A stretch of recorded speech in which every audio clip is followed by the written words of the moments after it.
ভালো করে দেখায় বাসগুলো কেমন হয় এখানে।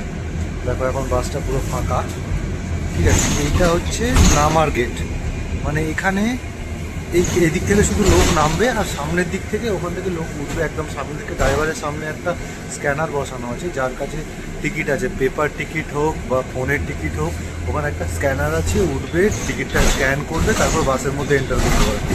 আর নেওয়ার সময় এখানে এই যে যার যে স্টপেজ আসবে, এই যে বাটনগুলো আছে, স্টপ বাটন প্রেস করলে তবে বাস দাঁড়াবে। স্টপ বাটন প্রেস করলে এখানে বাসটা দাঁড়াবে, দাঁড়ালে এখান থেকে নেমে যাবে। নামার সময় কোনো কিছু করতে হবে না, কিন্তু ওঠার সময় ওখানে ড্রাইভারের কাছে টিকিট স্ক্যান করে তারপর উঠতে হবে। এই যেখানে একটা বোর্ড আছে, এই বোর্ডে সবসময় দেখবে কোন স্টেশন আসছে।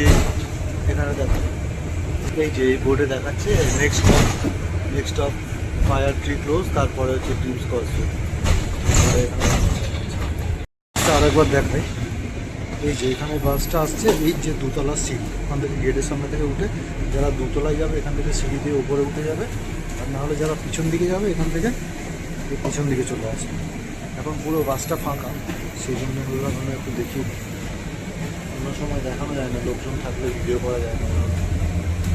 এসে গেছে আমাদের লাস্ট স্টেশনে, চলো নেমে যায়। গেট খুলে গেছে, নামছি। এই যে এসে গেছে আমাদের M1, আর এদিকে M4 বাস দাঁড়িয়ে আছে। পুরো বাস স্ট্যান্ড ফাঁকা, কেউ নেই। এই যে আমাদের বাসটা এসছে, দেখো সুন্দর দোতলা বাস, কেউ নেই, সবই ফাঁকা হয়ে গেছে, সবাই বাড়ি চলে গেছে। ঠান্ডা যা, আর কি কোথায় থাকবে। দেখি আমাদের একটুখানি হাঁটতে হবে, ওই সামনে আছে ওই সুপার মার্কেটটা, ওখানে যাব।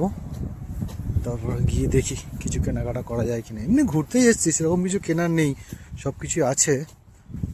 জাস্ট বসেছিলাম, বসে বসে বোর হচ্ছিলাম, বাসের ডে পাসটাও ছিল, ভাবলাম চলো লেটস ইউজ ইট।